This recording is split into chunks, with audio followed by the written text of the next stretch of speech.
So my name is Joanne Mwangi. For those who don't know me, I run a company called PMS Group. We're a communications company. We like to deal with brands that we develop and make them into the best loved brands in the world and make sure that their stakeholders make a lot of money and also do good for their communities. And in my panel, I'd like to introduce Professor Gedu Muigai, who needs no introduction. I think you all know him. Professor Muigai has been the Attorney General of the Republic of Kenya. He is a learned professor and has, when it comes to health matters, teaches about patience because he has worked with politicians. We also have got Caro Musioka, Dr. Caro Musioka. Caro is a lawyer by training and a banker by profession. Currently, she's a corporate governance specialist working on very many boards in East Africa. She's a very well-known name in Kenya. And as you all know, when you read the papers, you find a lot of witty articles that she writes. And then, of course, today we have the authority in the room. That is Dr. Frank Jenga. Dr. Frank Jenga is the #1 guy who is known as the doctor for the mind. There's nobody in Kenya who doesn't know Dr. Frank Jenga because the first thing is that he's the founder, chairman of Kiromo Mental Health Hospital. He has been practicing for over 40 years, and he will be telling us a lot about mental health issues and how we should be coping or could cope better in this time of COVID-19. Today's presentation is titled, What Does Your Mental Health Matter? I hope at the end of this evening, I will have persuaded you that indeed without good mental health, you are what an old friend of ours used to call bure kabisa, because you are really nothing unless you're mentally able to look after yourself. Now, for a number of reasons, this COVID-19 event is completely new, and anybody who pretends that they know the answers to the very difficult questions that are being put before us is either an extremely clever person or more likely an idiot or a fool, because really we haven't seen anything like this. If you look, for example, there is not one event in history, in my recollection, that has caused the entire world to come to a standstill at the same time. Different populations have gone into some measure of standstill, excuse me, at different times. But the last 3 months have shown us that it's possible to press the button stop and the entire world will stop. The second thing is that I think in my recollection, this is the very first time that the world can be said to be completely united. The entire globe is united in fear. And every person everywhere in the world is afraid that either they themselves could get this virus into their bodies, could get a loved one into these situations. So there is unity in fear. And the last thing that is completely new is that the enemy that we are fighting so gallantly is completely invisible. We can't see where this enemy is. So we are all in many ways fighting in the dark. Some people say, oh, we need an antibodies test. Oh, we need to check on this virus. Oh, we need to open schools. Oh, we need to close schools. Oh, next week is a better time. Now, everybody has an opinion. And to some extent, the louder the opinion, the poorer the quality of that opinion. So I think this is a unique set of circumstances that we all find ourselves in. Now, let me say this, members of our club. The World Health Organization, almost in a panic last week, released a report on all the things that I have said just now. And as you can see, the people at the greatest risk are people like myself, frontline health workers. It's unusual to have the generals in any war be at the front line and be the ones at the greatest risk. Generals usually are clever and they send young and fit men and women to go and do battle. In this case, old men, including members of the club, have to stay up at night to receive patients in all sorts of places, and they're in great danger. Old people, for the reasons that are quite obvious, they are more likely to have hypertension, diabetes, and other things like that. Adolescents, as I'll be showing you in a little while, are in greater risk anyway. People who have pre-existing conditions like excessive use of alcohol, excessive weight, and so on. And finally, the World Health Organization tells us people in areas of conflict, people who live and work in the borders of our country are in great risk. Now, it took the Secretary General of the United Nations to say what we all know. And we all know, although we don't say it, because sometimes it's not a good thing to say, and these are his words, and in my own family have been close to many doctors and psychiatrists treating these conditions. He confesses and confirms that within his own family, he has had to deal, even before COVID-19, with different types of mental disorders. Anybody who is in this symposium, in this webinar, who doesn't have a friend or a relative who has had a mental health issue of one sort or another is welcome to leave or forever continue with this. Now, this before COVID came, last year, for example, it cost the world $1 trillion US dollars to not diagnose and treat depression. Carol will probably be telling us what 1 trillion is in number of zeros. So please count those ones because they are very, very many indeed. Now, for those who are tired or had enough to drink, I'll just give you 3 facts that you can take home, and I'll be quite happy if you do that. 264 million people today are estimated to be suffering from depression. If you take mental illnesses in general, that goes up to close to 500 million. And the truth is that in a family of 5 people, 1 member of the family will have a mental disorder of one sort or another. When we hit 100 participants this evening, what it will mean is that out of the 100 who will be with us, 20 will have one form of mental illness or another. That is if Karen has people who are normal. If it doesn't have normal people, the numbers could be either a little higher or a little lower. The second factor I'd like you to take home is the following, that mental illnesses in general start early. They start, half of them will be present before the age of 14, meaning by the time members of Karen send their children to high school, the ones who are going to develop mental illnesses have already got those illnesses and are recognizable. The fact that the members of Karen don't take them for assessment and treatment is the evidence of their ignorance, not of their knowledge. 75% of all mental illnesses make themselves manifest by the age of 24, meaning that 75% of those illnesses will occur at about the time or just before the time people are at high school and at university. So boys and girls who have problems finishing university or high school very often is on account of their having one or other mental illness. And finally, in the event that you see in the newspapers or hear somebody somewhere between the age of 15 and 29 died by suicide, not committed suicide. People commit adultery, people commit crimes, people die by suicide. So suicide among 15 to 29-year-olds is the second leading cause of death in that particular age group.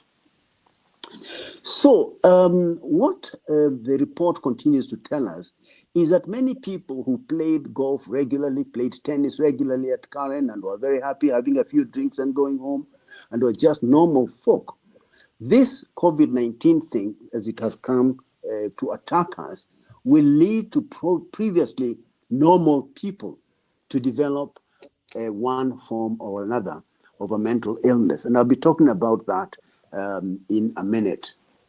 I know for sure that there are a number of you who are having one or two drinks this evening. That is, it should be, because I think the club needs to survive. But I want you to understand that at the very least in formal studies in Canada and other places, the number of people who are drinking alcohol excessively has gone up, continues to go up, and is one of the indicators of the presence of some of the conditions that I will be talking about. Now, I have been asked by people without number about what they should do about the fears that they have. I want to confirm that if you're feeling apprehensive, if you're feeling afraid, if you're losing sleep a little bit at night, if you're afraid that a member of your family could die, that is because they might. So therefore, you are normal. What is abnormal, and I keep saying this, is not you. It is the virus that has come to invade our privacy. Now, if the only thing we are going to be confronted by was death, there are some who are not afraid of death, things like that. But the real serious problem is that we are losing more than health. We are losing livelihoods. We are socially isolated. I really miss Wednesday at Karen in that corner, and those two nice nyamas. So I'm so sad. People have had to do things like stay at home. Many people will confirm that they married to be with their people for long periods of time, but not lunchtime, breakfast time, evening. It's not even healthy. No space. And that is why we come on to the next slide, which is right across the world, from the east in China, across to Italy, Spain, France, the UK, and America.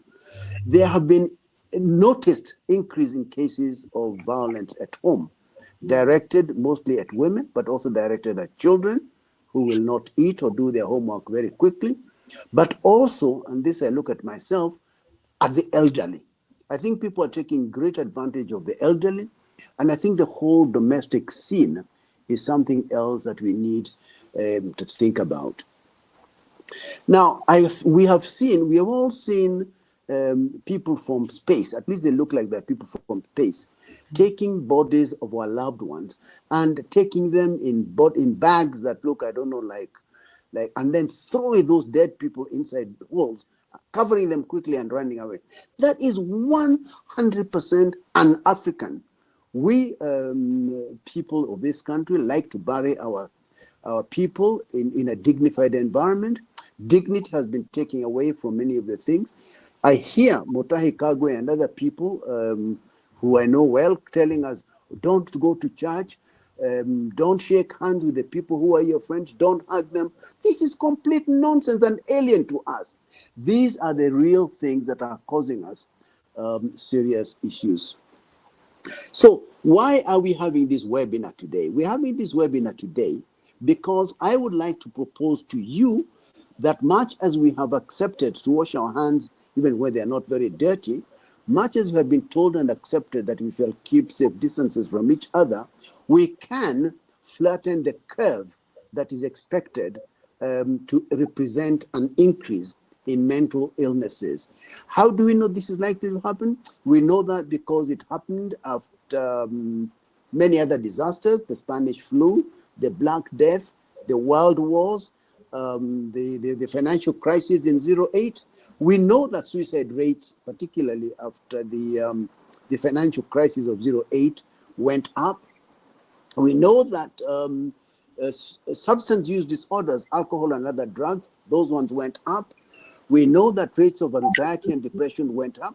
So I would like to recruit members of our club to consider participating in activities that could reduce, flatten the curve, if not only in members of our club, but also in our society. So consider this as a recruitment drive of one sort or another.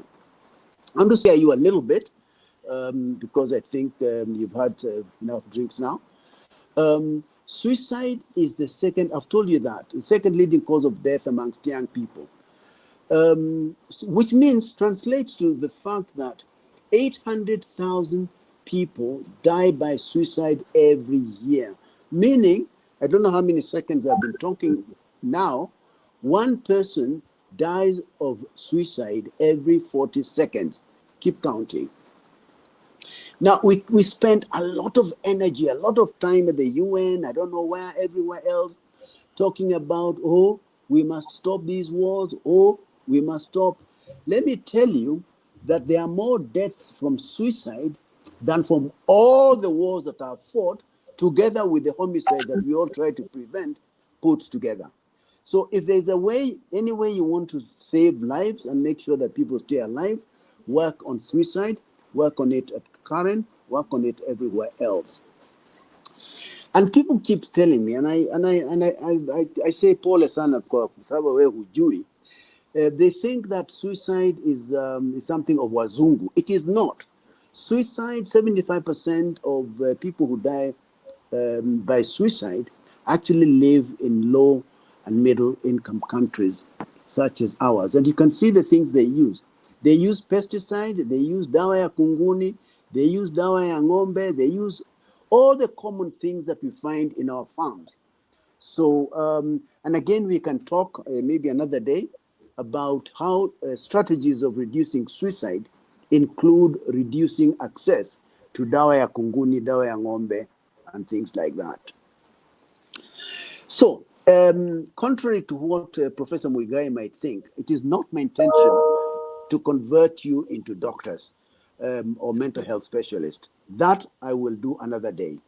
But for today, I want to talk to you about something really simple, straightforward that can be done. When a member of Karen falls down and injures their arm, their leg, whatever it is, the club has strategies for first aid. In fact, we have first aid boxes, and most of you are trained in first aid. I'd like to persuade you that it's actually possible to develop some skills in what is called psychological first aid. So what is psychological first aid? It's a very simple psychological intervention that respects the dignity of those people to whom it is intended. It is humane and offers very practical support. It requires that the person have been exposed to one form or another of a serious stress. COVID-19 is a very big stress for everybody, including the ones that will be giving this psychological support. And more importantly, and this has been shown over and over again, psychological first aid improves resilience and helps people to recover from adversity. The most recent studies on this one were actually following the SARS thing in the Far East, in Hong Kong and places like that. Those people who received psychological first aid actually did very well. Now, the principle number one of psychological first aid is exactly what your mother will tell you. Your mother will tell you, that's what I'm saying, it's common sense. Number one, look after yourself. Number two, get enough rest. Remember, you're also human. Mother will tell you, eat and sleep regularly. People need to hear these things. In times of a crisis like this, people tend to forget. Spend time with your family and other members of current club. All right? Very, very, very important indeed. So stay connected as we are doing now. Relax, play sports. Golf is a very important. Walking on the course is very good. Physical and so on. These are fairly standard things that your mother will tell you. Principle number two lives in the domain of common sense. Common sense in the sense that during these very, very difficult times, and I don't know whether the management will allow me to speak again in a webinar like this, avoid excessive use of alcohol and drugs, because they make you feel good for a short time, and then in the morning you wake up and you're feeling very bad indeed. Now, in the early stages of the attack, by this virus, a lot of people thought we had been sent home on a honeymoon, spent a lot of time in bed, I don't know, yes, just lounging about in pajamas and so on. This is the worst thing. This is not a holiday. And we have advocated repeatedly that people must continue to carry on some routine that is similar to what will happen when the country opens up again. The opposite is just as bad. There are people who have no time for themselves, for their families, for golf even. Remember, we are not angels and we need to look after our bodies. Remember the first principle, that is the lessons of what our mother would have told us. I know a few members of our club who have completely isolated themselves. They've locked themselves in the house, and some, I am told, sleep under the bed out of fear that they will be caught. You want to start laughing? So I think the human person has survived in the way that the human race has survived because we have interacted with each other. And I'm really very happy to see that the management and the board of our club has seen it fit to bring us together in this sort of way so that we can have a few words. Now, that is where I work. Many of you don't know that, but that is also true. That's really about all I wanted to say. Look after yourselves. If you're feeling a little bit anxious, if you're feeling a little bit afraid, if you think that these are difficult times, remember, we the older people have seen many things in our lives. Even this COVID thing will come to an end. I thank you so much for allowing me to speak to you.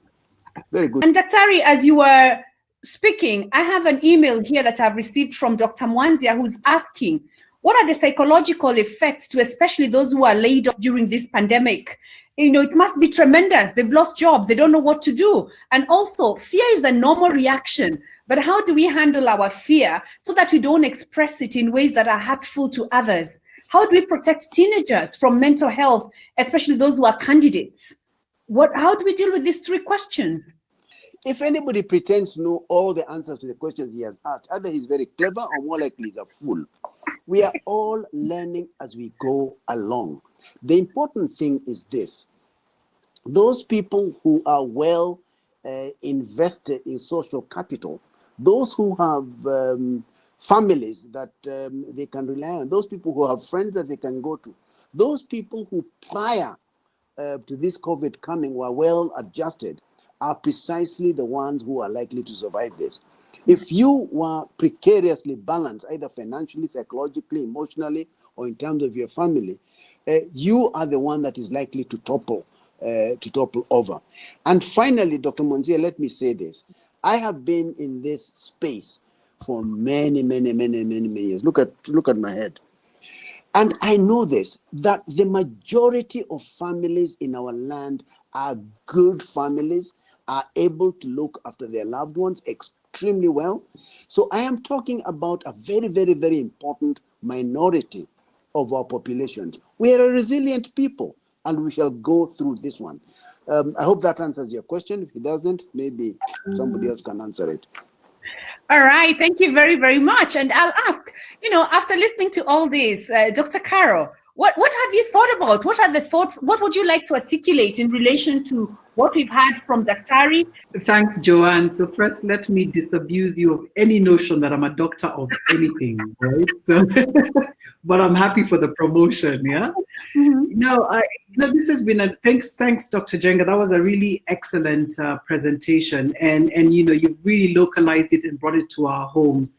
And one of the things that as he was speaking, I think personally for me, why this time has been extremely difficult is watching a country like the United States completely go belly up, and they have filled us with propaganda. Now, nice when it's coming to fore. They run Hollywood, all our TV shows, all our movies, Armageddon, Independence Day. Any movie where there are aliens coming from space, it's the United States that will come in and save the day. And they are being a total mess. And so for me, who's a semi-control freak, what this period has done is just make me take stock and say, wait a minute, I've actually been brainwashed this entire time. There's no one country that's superior to the other. And to Dr. Jenga's point, we've been equalized. And, some countries are making a total cluster mess of it, and some are doing an extremely sterling job in terms of controlling it. So for me, I've definitely suffered from bouts of anxiety because, if you're watching a country like the United States struggle through this, and they have completely convinced me personally that they are the alpha and the omega of any problem that besets this world, then how will we even cope as a small country in East Africa? So that's really what's been going through my mind. And to Dr. Jenga's point, I have definitely been going through several bouts of anxiety and the Kubler-Ross model of grief, the 5 stages of grief, which is depression, first is denial, anger, bargaining, depression, and then acceptance, and then boom, back to denial, so I've sort of been zigzagging through that whole gamut of emotions. So it's been tough. It's been very tough, and I've enjoyed Dr. Jenga's presentation. I've got a question here. People are asking, actually, Evelyn Gitau is asking, precariously balanced financially or otherwise, isn't that the majority of our population? And can we start can that be the start of something you would add? I actually don't know that all of the people who are members of Karen are precariously balanced.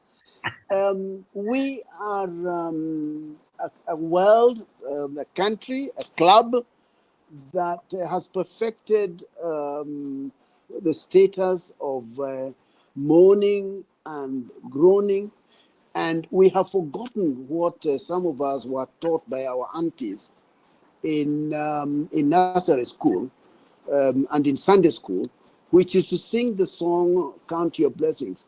Now, what actually has happened a lot, and this has happened where people have tried to count the number of people who are introspecting and getting into the habit of, as it were, or as they did in nursery school, sing "Count Your Blessings," has actually caused the levels of spirituality all over the world, the UK, which is where I know the study from, to go up.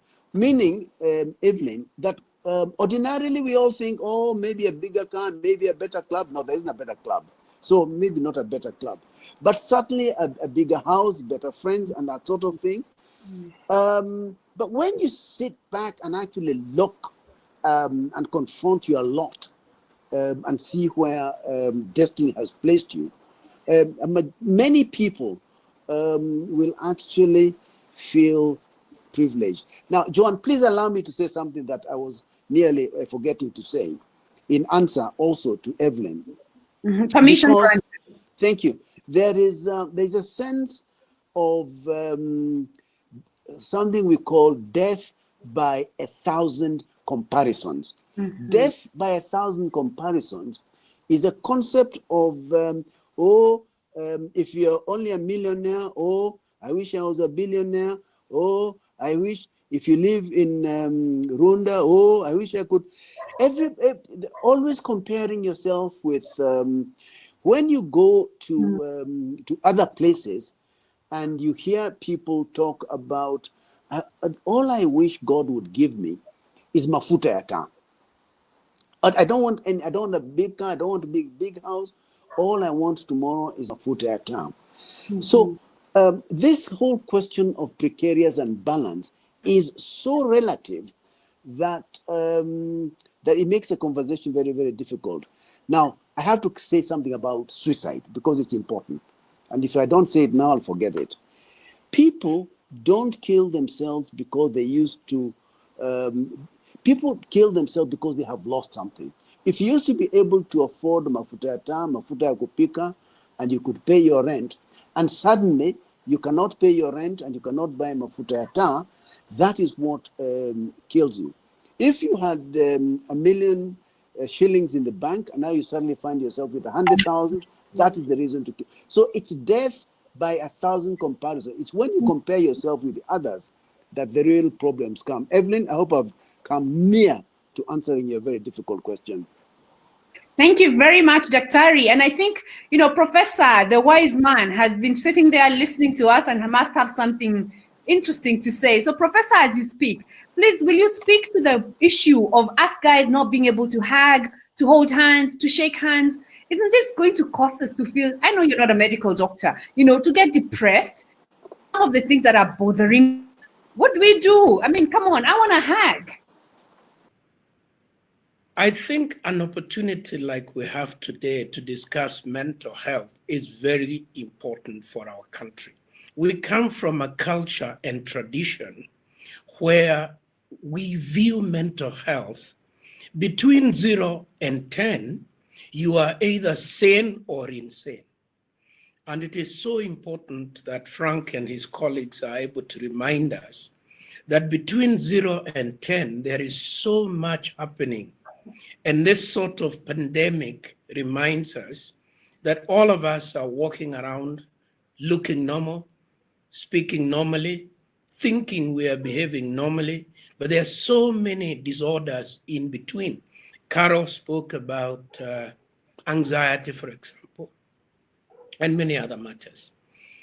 And number 3, I wanted to raise also the question of how, as a former public official and maybe continuing as a teacher, how sometimes I always felt we were never grateful enough for what public servants do to protect and defend our collective interests. I am myself so impressed by what I see happening at ministerial level, at governmental level, the doctors, the nurses, the lab assistants. It's an incredible work going on.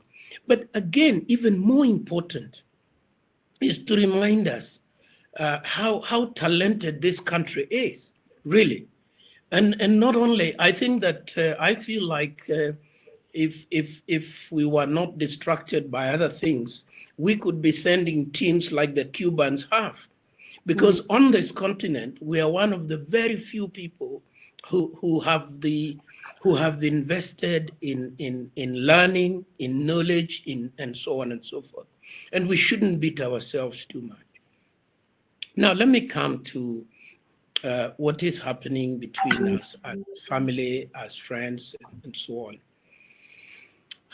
I think personally that we have had an opportunity to reset. We need to hit the reset button at many, many levels. At the levels of friendship, at the levels of family, at the levels of community. Things we've always assumed. I had always assumed for the last, God knows, 20 years, that every Wednesday afternoon, I will meet Frank, we will have a chicken pie, and then we will play golf, and then we will finish, and we will have 2 drinks. Not true, an assumption that has turned out to be baseless. I could go on and on about other assumptions, about family, about friends. So it gives us an opportunity to rethink our own lives and what is meaningful and what is not. And right now, I have found that there are many things I thought I never would need again that I truly need, like a person to take a walk with, alongside, because there is only so much walking you can do on your own. I hope that answers you. Thank you. Thank you so much, Professor. Really profound and deep, I think for a lot of people, especially those of us around the club area, if you go to the club, you're finding a lot of couples walking, not always hand in hand, but walking together. And this speaks to this pandemic actually having some positives in our personal lives. Some comments from the chat box. Mr. Hassan Arrero, I've been hibernating as a person with underlying condition for fear of contracting this vicious virus. I think these are some of the things that people have been doing. Sam Mwai, our GM, hey, nice to see you here, Sam. And he tells me to give a shout out to Rosemary Dolan. So shout out to you, Rosemary. I really want to know the story behind that. And Isaac Lenaola, Justice Isaac Lenaola, thank you very much for being with us. Now, I'm going to launch my poll now, and I want you to participate so that we can all see what thoughts you have. So the poll is now published. Please vote. I don't think the panelists can vote, so don't struggle. The question is, overall in the past month, how satisfied have you been with your life?